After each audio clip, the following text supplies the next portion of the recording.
We are talking about inner conflict, and let's focus on the fear of change and how can you break free from that. I am Sue Lepan, your personal transformation coach.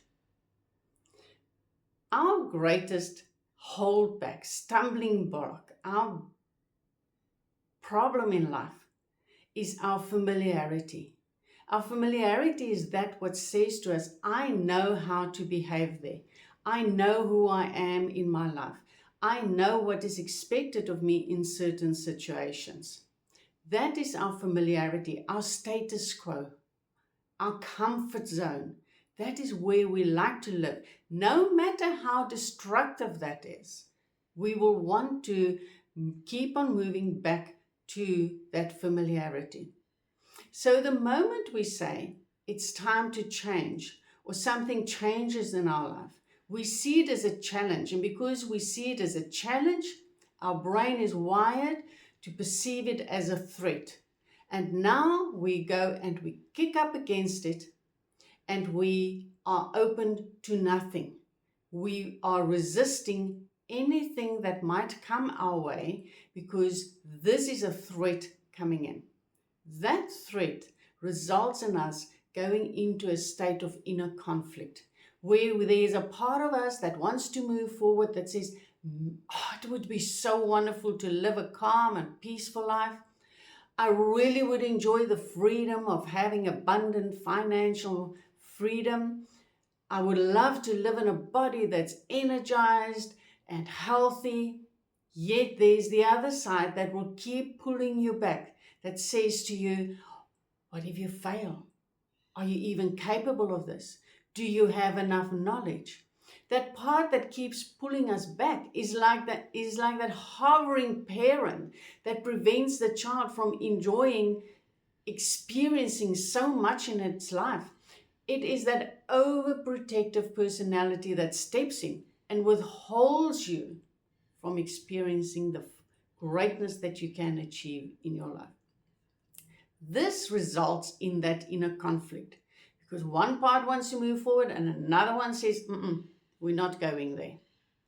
So how can you overcome this resistance that you experience towards change? First, know that not everything needs to change.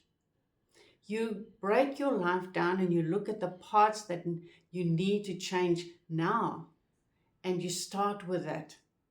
I understand the fear that comes in because I see it with my clients when I ask them, why do you want me to give you tools so that you can cope when we can change it all for you so that you can more rapidly and more focused move towards that what you desire?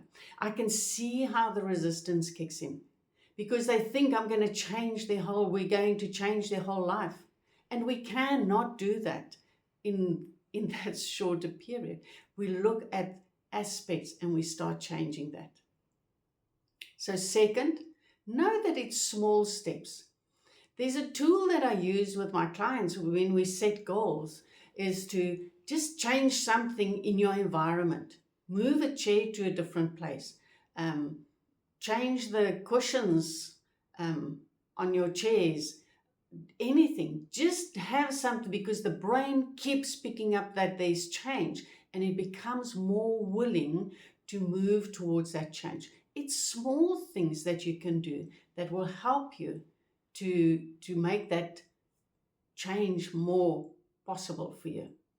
And then ask yourself, what am I resisting? If we are not even aware why we are kicking up against this possibility of growth, of change that can happen now in our life, we will never get beyond that point.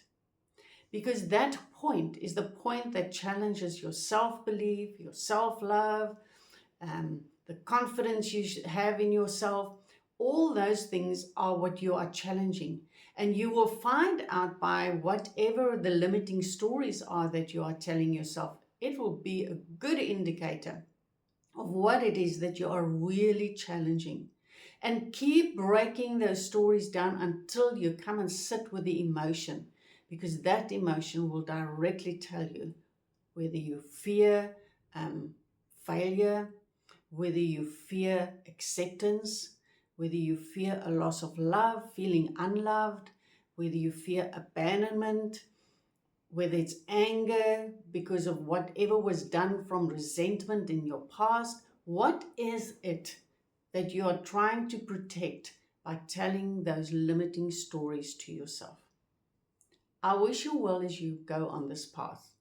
Please remember, master your beliefs and you will master your future. We will chat soon, and in the meantime, be kind to yourself.